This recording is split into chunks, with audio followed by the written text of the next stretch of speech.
అనుదిన బైబుల్ నిర్గమాకాండం 10వ అధ్యాయము. కాగా యెహోవా మోసేతో ఫరో యొద్దకు వెళ్ళుము, నేనే యెహోవానని మీరు తెలుసుకున్నట్లును నేను చేయి సూచక క్రియలను ఐగుప్తీయుల ఎదుట కనపరచుటకు నేను వారి యెడల జరిగించిన వాటిని వారి ఎదుట కలుగజేసిన సూచక క్రియలను నీవు నీ కుమారునికి ప్రచురము చేయనట్లును నేను అతని హృదయమును అతని సేవకుల హృదయములను కఠినపరిచితినెను. కాబట్టి మోసే అహరోనులు ఫరో యొద్దకు వెళ్ళి అతనిని చూచి ఈలాగు చెప్పిరి, హెబ్రీయుల దేవుడగు యెహోవా సెలవిచ్చినదేమనగా, నీవు ఎన్నాళ్ళ వరకు నాకు లొంగనొల్లకయుందువు? నన్ను సేవించుటకు నా జనులను పోనిమ్ము. నీవు నా జనులను పోనీయనొల్లని ఎడల ఇదిగో రేపు నేను మిడతలను మీ ప్రాంతంలోనికి రప్పించెదను.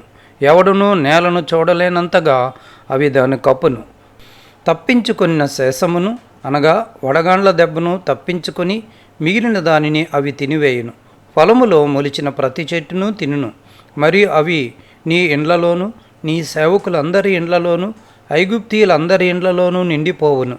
నీ పితరులు కానీ నీ పితామహులు కానీ ఈ దేశములో నుండిన నాటి నుండి నేటి వరకు అట్టి వాటిని చూడలేదని చెప్పి ఫరో ఎదుటి నుండి బయలు వెళ్ళెను.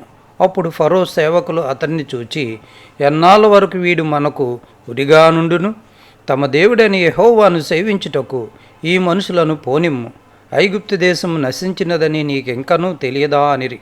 మోసే అహరోనులు ఫరో యొద్దకు మరలా రప్పింపబడగా అతడు, మీరు వెళ్ళి మీ దేవుడని యెహోవాను సేవించుడి. అందుకు ఎవరెవరు వెళ్ళుదరని వారిని అడిగాను. అందుకు మోసే, మేము యెహోవాకు పండగ ఆచరింపవలెను కనుక మా కుమారులను మా కుమార్తెలను మా మందలను మా పశువులను వెంట పెట్టుకొని మా పిన్న పెద్దలతో కూడా వెళ్ళుదమనను. అందుకు అతడు, యెహోవా మీకు తోడయుండునా? నేను మిమ్మును మీ పిల్లలను పోనిచెదనా? ఇదిగో మీరు దురాలోచన కలవారు, పురుషులైన మీరు మాత్రం వెళ్ళి యెహోవాను సేవించుడి. మీ కోరినది అదే కదా అని వారితో అనగా ఫరో సముఖము నుండి వారు వెళ్ళగొట్టబడిరి. అప్పుడు యెహోవా మోసేతో, మిడతలు వచ్చినట్లు ఐగుప్తు దేశం మీద నీ చెయ్యి చాపుము. అవి ఐగుప్తు దేశం మీదకు వచ్చి ఈ దేశపు పైర్లన్నిటినీ అనగా వడగండ్లు పాడు చేయని వాటన్నిటినీ తినివేయనని చెప్పాను.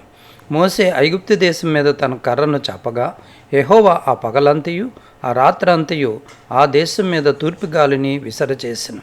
ఉదయమందు ఆ తూర్పు గాలికి మిడతలు వచ్చెను. ఆ మిడతలు ఐగుప్తు దేశం అంతటి మీదికి వచ్చి ఐగుప్తు సమస్త ప్రాంతములలో నిలిచెను. అవి మిక్కిలి బాధాకరమైనవి.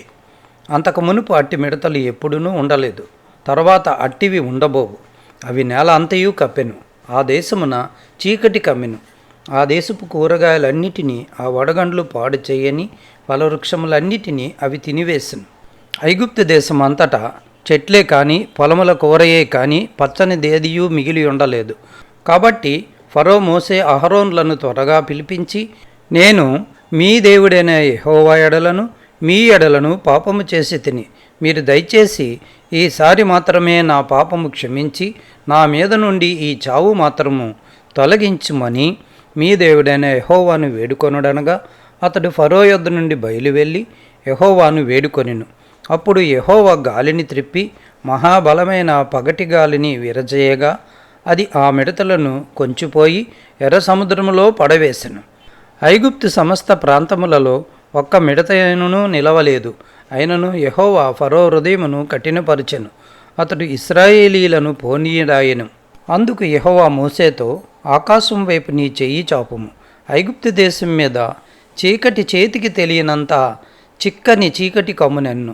మోసే ఆకాశం వైపు తన చెయ్యి ఎత్తినప్పుడు ఐగుప్తు దేశం అంతయు 3 దినములు గాఢాంధకారమాయెను.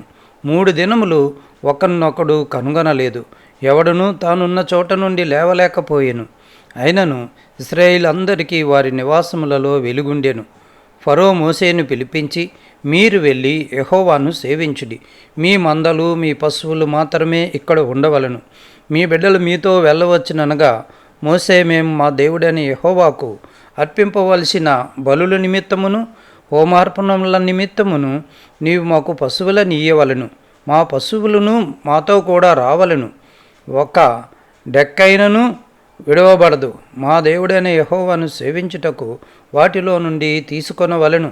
మేము దేనితో యెహోవాను సేవింపవలనో అక్కడ చేరక మునుపు మాకు తెలియదన్ను. అయితే యెహోవా ఫరో హృదయమును కఠినపరపగా అతడు వారిని పోనీయనొల్లక ఉండెను. కనుక ఫరో, నా ఎదుటి నుండి పొమ్ము, భద్రం సుమి, నా ముఖము ఇకను చూడవద్దు, నీవు నా ముఖమును చూచి దినమున మరణమవుదువని అతనితో చెప్పాను. అందుకు మోసే, నీవన్నది సరి, నేనికను నీ ముఖము చూడనెను.